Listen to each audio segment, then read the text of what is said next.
watching the award-winning GHS-TV, a nationally recognized student television station.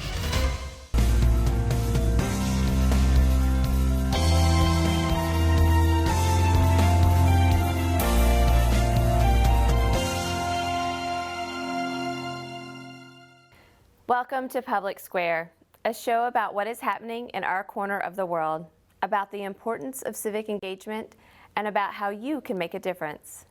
I'm Jerri Green, and I'll be your host. Today's hot topic, the Byhalia Pipeline. For several months, the Byhalia Pipeline has been steadily plodding towards construction. This nearly 50-mile pipeline, if completed, would carry crude oil from the Valero refinery in southwest Memphis to a facility near Byhalia, Mississippi. 97% of the people who live along the route the pipeline would traverse are Black, and more than 1/5 are children. In fact, part of the path is near an elementary school. It is also near a protected area below the ground that is near the city's drinking water supply. It should also be noted that Valero leaked 800 gallons of oil as recently as January 2020. Because of the risk posed, many groups, including the Memphis Community Against the Pipeline, Protect Our Aquifer, and the Sierra Club, began a public campaign to stop the pipeline from being completed. They have been joined by politicians such as Congressman Steve Cohen, Shelby County Mayor Lee Harris, the majority of the county commissioners, the Memphis City Council, and nationally recognized environmental and social justice advocates, including former Vice President Al Gore. Jane Fonda, Danny Glover, and even Justin Timberlake have voiced their opposition to this project. And a petition against the pipeline had nearly 14,000 supporters as of March 22nd. Currently, lawsuits are pending, protests are continuing, and political maneuvers are being made.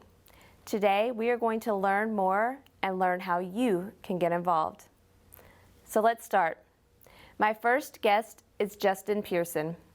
Justin's a local activist who's become the face of this movement. You can often find him behind a microphone or a megaphone, speaking for environmental justice and against the pipeline. Justin, thank you for joining us today. I'd like to start off by having you tell us a little bit about yourself and your organization. Yeah, well, first, Jerri, thank you so much for having me. I am really honored to be here and to share what's happening here in Memphis. I am one of the co-founders of Memphis Community Against the Pipeline, and we're an environmental justice group formed out of South Memphis that is working to stop $2 billion companies from building a crude oil pipeline through South Memphis and also northern Mississippi. It's important to know this is where I'm from. Right? I have deep roots in Westwood. Both my grandmothers lived there. Our family kind of grew up there. And so my ties to this community are really strong. I even graduated high school from Mitchell High School in South Memphis. And so it's really important to me what happens in our community. And right now we're facing one of the most significant threats in the country of environmental racism and environmental injustice. And it's having impacts, or could have impacts, on our environmental degradation of our drinking water as a city and as a county of over 1 million people too. And so Memphis Community Against the Pipeline is currently working nonstop to prevent the Byhalia Pipeline from being created and running through our community and hurting our people. So tell me, let's go back a little bit. How did you learn about this pipeline and then begin your process of trying to stop it? Yeah, so I learned about this pipeline through an article by MLK50 that was posted on our high school alumni Facebook page. It was not something I was even searching for, but the person who was writing said, hey, there's cases of environmental racism going on in South Memphis.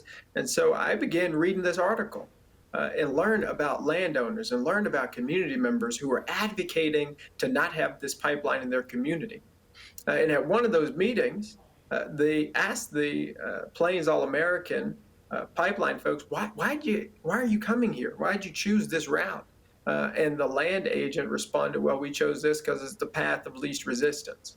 And so, it's a righteous indignation pushed me and pushed a lot of us, including Kathy Robinson, one of our co-founders, and my family and others, to galvanize in this effort. But it was State Representative Cooper who actually held a meeting in Teofila Park, where we heard from Plains All-American and Byhalia and Valero Energy Corporation about, all the benefits of this project and how they would pay taxes, or they were going to give $1 million, sprinkle that across northern Mississippi and Memphis. And the community stood up and said, we don't want this pipeline. Yeah, it doesn't have economic benefits or anything. Let's talk a little bit about those $1 million grants. Who are those supposed to be going to, and what are your thoughts on them? It's a ploy by this company to silence dissent. Crude oil pipeline companies have a playbook that they use, and one of the parts of that playbook is to give money to local organizations so that they don't resist. One of the organizations that is pretty prominent that they gave money to was the NAACP of Memphis, right? And that organization has now, they took the money, they gave the money in grants, but now they've come out publicly against the pipeline. They started to march and advocate with us and join the movement. And so it didn't work, but it's an attempt, right, to be some anesthetic to the pain that they're going to cause. And it's an exploitation of people's poverty due to misinformation. Everybody that's got that grant said, well, we didn't know they were going to threaten our drinking water. We didn't know they were going to take people's land. We didn't know the disastrous effects of this. And the company knew that. That's why they were doling out the money the way that they were. But they ran into Memphis, and so it didn't work. Well, you've touched on this, and I want to touch on it too, that these cries for environmental justice are also cries for social justice and cries for racial justice. Talk to us a little bit about the link between those. That's a really great point. Environmental racism is the placement of fossil fuel infrastructure or other industries that are polluting or polluting facilities within lower income Black communities. It's really important for folks to know that in South Memphis, there are 17 toxic release inventory facilities, that the cancer risk is 4 times higher than the national average. And this same community is now having to fight off two multi-billion-dollar companies from perpetuating this history of injustice. And so the environmental movement and the social justice movement, combined as the environmental justice movement, are very connected to a racial history of our country that has determined whose lives are expendable. And for our freedmen's community, founded by formerly enslaved people after 1863 in Boxtown, and to our predominantly Black, 97% so, Westwood community, they have borne the brunt of pollution, redlining, and injustice for over a century. And this company is looking to continue that history. And what we as a city are doing collectively in building the unity that we are is to say no more. We need to create and chart a different history. Well, one of the things that I think is really impressive about your organization is the empowerment of youth. And I see that across the country, really, when it comes to environmental issues like this one, that young people seem to step up and say no more and try to take a stand for what's right. And as I mentioned at the top, this is actually a pipeline that could go very near an elementary school. So I understand it impacts young people, but tell me why you think young people are so adamant against this pipeline. Yeah, our organization is really benefiting from a lot of factors, including the intergenerational dimensions. And you have to realize, right, younger folks are growing up in a world that is talking about climate change, in a world that is talking about social injustice. It's in a movement for civil rights, one of the largest movements for civil rights in modern history. And so if you're growing up with that reality, where you're seeing the systems of injustice and you're also seeing the advocacy for justice intersecting, I think it shapes your thinking in a different way. I spoke with some students recently in middle school who wanted to learn more about activism. When I was in middle school, that was not the conversation, right? But now it is. And so the consciousness raising that has happened is significant for people who are younger and who are realizing that this is the only planet that we're going to get. And they're going to be on it longer than anybody. And so when an 8-year-old writes the city council, I'm cheering them on just as much as an 80-year-old who's fighting for his land. That's Clyde Robinson. And it'll be together that we take the wisdom, as was said in the song Glory, the wisdom of elders and young people's energy to get us to victory. Well, tell me what you at MCAP and other organizations locally have been doing to fight back. Yeah, I'm really fortunate to play a small role in this, but MCAP is just an extraordinary group of people and partners. From our attorneys at Southern Environmental Law Center, Burke, Porter, and Johnson, to coalition partners, Protect Our Aquifer, who a lot of folks will know, and Sierra Club of Tennessee, who've been supporting us in this work, and Breach Collective, who is even out of state supporting. We're getting a lot of good groups together. But here's what we have to do: build people power to help our politicians to recognize what is at stake, and then to get actions that change the outcome of this pipeline. And so whether that is marching, which we do consistently, or rallying to continue to inform, educate, and activate people, it's to push our local leaders to do what they can to prevent this pipeline and to protect our water. And what we're realizing, Jerry, is the water in Memphis, Tennessee, and Shelby County is entirely unprotected. The consequences of that are astronomical for people who all rely on an aquifer to get their water. And so we've done a lot of research, we've done a lot of learning, and now sharing that learning into policy form with our local leaders to get them to understand that this is significant enough for them to take seriously, and then to act in a way that is proactive and not just reactive. The Byhalia Pipeline has revealed a lot of regulatory gaps that need to be filled. But the issues that we're talking about, as MCAP and our coalition partners are talking about, it's bigger than the Byhalia Pipeline. Well, and I know that there have been lawsuits filed, as you've said, and there have been actions taken at the City Council and the County Commission. Tell me about what you're hoping the next step is. Well, locally, we still have to do everything that we can in local government. So we are hopeful that the county commissioners and city council pass a land use control board ordinance that stops pipelines from being 1,500 feet from your home, 1,500 feet from schools. As you alluded to, Doubletree Elementary earlier would be one of the types of schools being impacted by this pipeline. We'd also like to see our city council pass an ordinance to protect our drinking water. Right? We can't just hope pipeline companies do the right thing. We have to ensure that we are doing the right thing by the citizens here. And so I'm hopeful that our local power and our people power keeps building, and also that we will prevail in court. We as MCAP are fortunate to still be in eminent domain cases, fighting this company's use to take people's private land for their private gain. Right? That's not right on a moral sense, and we need the law to say the exact same thing, because a lot of people, Jerry, have lost their land because this pipeline company lied and said they somehow had the power of eminent domain, though no court has ever given them that power. Well, I want to thank you for being here today, and I often think of you as David versus Goliath, and I am very impressed with what you are doing. But please, before we wrap up, tell people how they can get involved with you, where they can find you, and what steps they can take. Of course, I always love the David and Goliath reference. Is very kind, but we know how that story ends, which gives me some hope. You can reach out to us at memphiscap.org, on social media at memphiscap_org, or to reach out to me just at Justin J. Pearson on social media, and I'd be happy to get in touch as we continue to build power. And we need more people in this movement for justice, for sure. Well, thank you, and I appreciate you coming on today, and I appreciate your work, and wish you much luck in your battles with the pipeline. Thank you so much. We're in this together. Yes, sir. All right, please stick around, and we'll continue our conversation on the Byhalia Pipeline when we come back.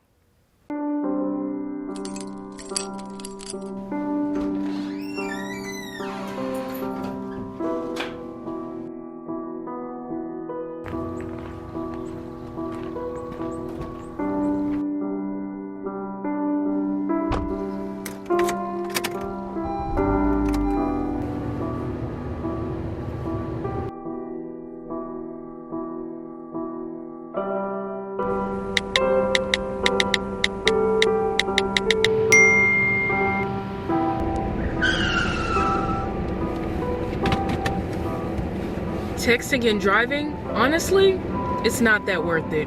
Put your phone down.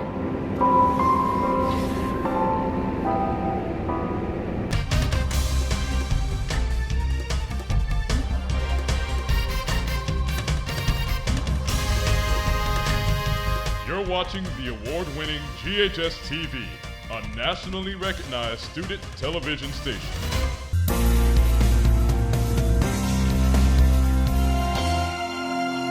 Welcome back to Public Square. I'm Jerri Green. This month, we're discussing the Byhalia Pipeline. Our next guest is well known to Memphians and never shies away from saying what he believes. And when it comes to the Byhalia Pipeline, he has been outspoken here in his district and in Washington, where he has taken this cause to the White House to seek a solution. I am pleased to welcome Congressman Steve Cohen to Public Square. Congressman, I want to thank you for taking time out of your busy schedule today to talk to us about the Byhalia Pipeline. First, can you tell us how you heard about it and what made you want to get involved?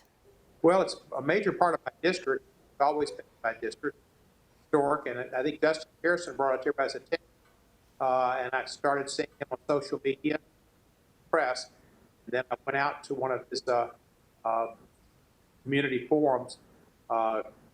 Councilman Jeff Warren and I were together. Then out to when he was in town, and with Reverend Barber. So I've been three of his. But it was Justin Pearson's advocacy that got me involved. That's great. He was our first guest. And I know once you were involved, you wrote a letter to the Army Corps of Engineers and tried to get this stopped, but they went ahead with their part of this. And now you've petitioned Biden to hopefully get a stop. Where do things stand? Well, the Corps of Engineers did grant the permit, which was a national work permit, something that Trump really embraced because it eliminated some of the conditions that were otherwise present concerning water and threats of water. And they were able to pursue that because of changes in the law.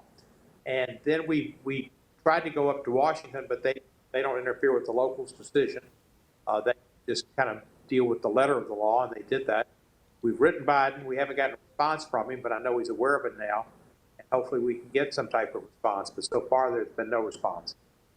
You mentioned the water, and in addition to activists like Mr. Pearson and local community members, I've noticed that some distilleries and local breweries have also been outspoken about this pipeline because they're worried about the water. We love our water in Memphis. We're very proud of it. Do you worry that something like this could cause Memphis to be the next Flint, Michigan? Well, Flint, Michigan's more directly related to the lead in the pipes, and that's something we're trying to deal with in the infrastructure bills that go beyond traditional roads, bridges, and highways, but looking at infrastructure as pipes, grids, access to the internet, senior care, homes, child care, et cetera. But this would certainly concern me with the spoilage of our water. It could happen. We're blessed to have a wonderful aquifer beneath us, and we get natural water, spring water. It's not spring water, but natural water that's really ancient, and it's pure. And Memphis water is the best water, and we know that. They say that this pipeline will not leak, but that's what they told the people in California, and they had hundreds of millions of dollars they had to pay in the settlement, and they still really haven't taken care of the leaks that had occurred somewhere. I think it was Santa Barbara, right near there. Same company. And, you know, I'm sure that the guy that inspected the I-40 Hernando de Soto Bridge, they didn't think there could be a problem there either because they inspected it all the time. Well, the guy didn't do such a wonderful job of inspecting it.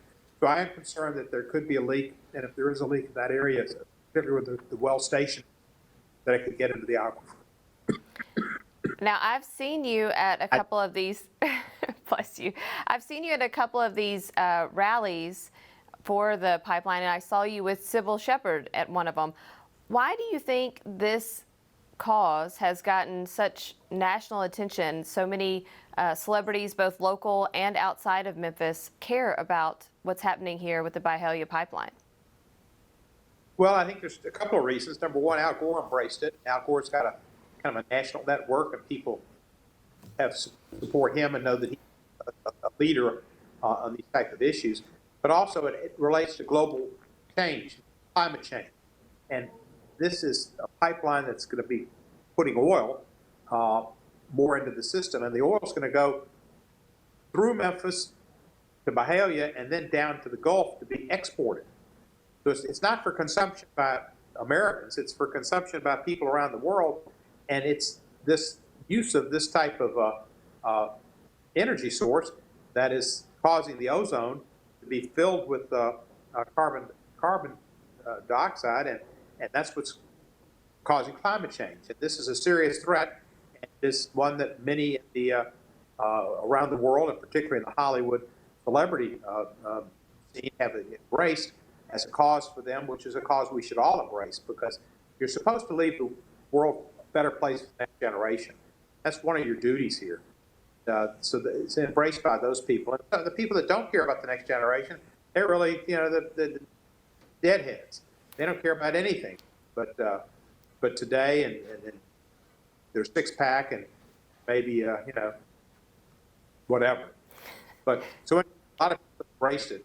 And Sybil's a Memphian. She's involved in a lot of Memphis history, and she wanted to be part of the Memphis scene and cares about the climate and the planet as well. Well, you touched on some things there, and when I think about this, there are clearly harms to our community, and there's a layer of racial injustice that needs to be addressed. But it's hard to look at the big picture and think, what is the solution when we are a world, not just a country or a community, that is so reliant on fossil fuels? And I know that you've been doing some work on the Green New Deal there in Washington. Tell us what you think is the big picture solution to problems like these. Well, the Green New Deal is kind of a big picture solution, Jerry. It's not a bill per se. It's some ideas and some perspectives on what the future will be if we don't make change the way we live. Part of it is using fossil fuels and it's off to renewable energy, solar, wind, nuclear, things that are renewable. And then others are really lifestyle changes. As far as the Green New Deal doesn't say we're not going to fly in airplanes, but it's going to say that we have to be aware of the fact that that's a large contributor to our climate change. To look into whatever we can to improve upon that. Part of that can be using trains, and people, at least like, we'd like to get a train from Memphis to Nashville. And that's something I've encouraged. If people could do trains more in the country, they would. And it would reduce fossil fuel emissions from airplanes, and that's one of the main emitters of carbon. So that's something we need to consider. And they talked about not eating hamburgers or steaks to become vegetarians.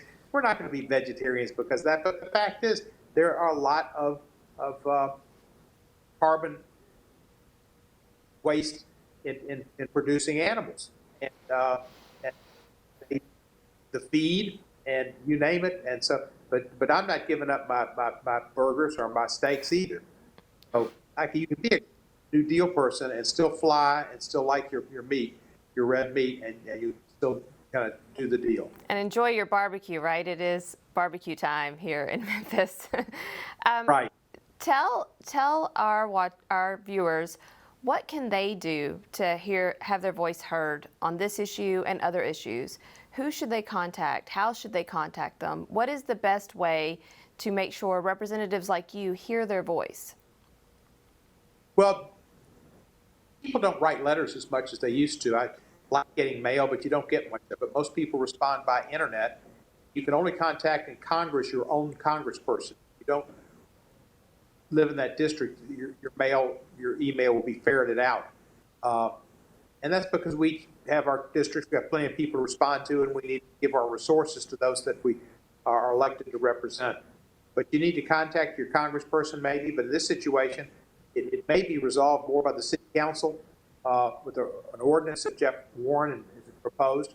And so you can contact your city council person and maybe even the county commission. Lee Harris had some suggestions on changing zoning laws or land use or data and restricting the placement of pipelines within so many feet or yards of a school or a religious institution, et cetera, et cetera, et cetera. I think there were some questions raised about the constitutionality of that, and just the due process that type of process, because it kind of followed what they do with keeping the sale of drugs away from certain localities and maybe trafficking. And one thing about prostitution and one thing about drugs, they shouldn't be tolerated. Crime shouldn't be tolerated anywhere, but closer to churches and schools and daycare centers, things like that, more likelihood to have kids involved. And that's wrong, and that's the reason why you have zoning laws that say they can't be within so many feet of a certain type of facility. But a pipeline's not exactly, it's not the same thing. Pipelines need to be restricted from being close to water sources and energy sources. So I don't know if there's rationale in the due process of that type of restriction, but the county commission is looking at something in that area, and I think they passed something. So can I contact your local legislators? The state had a role in it, but the state approved it early on. So I don't know if there's much that the state can do at this point. It was approved by the state, and of course, with Governor Lee was right in bed with the same philosophy as President Trump, would forget the regulations and rules that protect the environment and protect the air and protect the water, do what business wants. So that didn't get anywhere. Well, I love that tip to write a letter. As somebody who was told often by my mother to write actual letters for thank yous, I love that tip, that it will get seen and maybe be heard a little bit better if we start writing our representatives. So thank you. I know you have votes to run off to. I appreciate your time. I appreciate your energy and the way you always speak your mind on issues, and we are grateful to have you on our program today to talk about something as important as the environment here and our water. Thank you. Nearly 50 years ago, a small but determined group of citizens stopped a major highway from running through and running over Overton Park, a place enjoyed by countless Memphians to this day. They faced many hurdles and the odds were against them, but they stood up for those who wanted to preserve the park, and they won. Today, another battle is raging, one between big oil companies with money to throw around and local residents looking to keep their environment safe. These communities, unfortunately, already understand the effects of pollution. Many families in the area struggle because they have already lost loved ones to cancer, or people suffer with asthma because for generations their voices were ignored when industries who infect the air and the water with pollutants are allowed to do business next to their homes and their schools. In short, the political has become personal. And every day it becomes more and more clear that the cries for environmental reform are also demands for racial equality, for social equity, for justice. As a wise woman recently told me, people can no longer say they don't care about politics because politics cares about you. So get active, educate yourself further, and then take action. Maybe you'll go to a rally or to the next county commission meeting. Maybe you'll write your representative to demand they take action, or just talk to your friends, but do something to be a part of the solution. And then join us on the next Public Square. If you'd like more information on our programming, check us out on the web at GHS-TV.org, where we are streaming 24 hours a day. You can also follow us on Facebook, Twitter, and Instagram. Thank you for watching Public Square, and we'll see you next month.